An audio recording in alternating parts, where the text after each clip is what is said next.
Digitising Assam প্ৰকল্পৰ এটা internship north Lakhimpur বিশ্ববিদ্যালয়ৰ অসমীয়া বিভাগত সম্পন্ন হৈ আছে।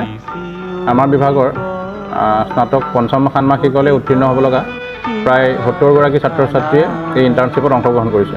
গোটেই কামখিনি তদাৰক কৰিছে নন্দ তালুকদাৰ ফাউণ্ডেশ্যনৰ মৃণাল তালুকদাৰে আৰু নৰ্থ লখিমপুৰ কলেজৰ হৈ মই এই কামখিনি চাই আছোঁ।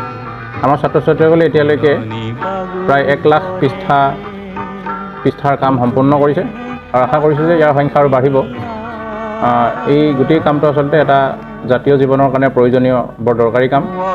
এই কামত অংশগ্ৰহণ কৰিবলৈ পাই আমি নৰ্থ লখিমপুৰ কলেজ পৰিয়াল বৰ আনন্দিত আৰু গৌৰৱান্বিত। প্ৰায় 20জনমান ছাত্ৰ ছাত্ৰী আমাৰ ইয়াতে এতিয়া কাম কৰি আছে আৰু প্ৰায়খিনি কাম সম্পন্ন হৈছে আৰু আমাৰ ব্যক্তিগত পুথিভঁৰালৰ পৰা পুৰণি কিছুমান আলোচনী আৰু কিতাপ ইয়ালৈ লৈ অহা হৈছে আৰু সিহঁতি এইবিলাক কাম কৰি আছে।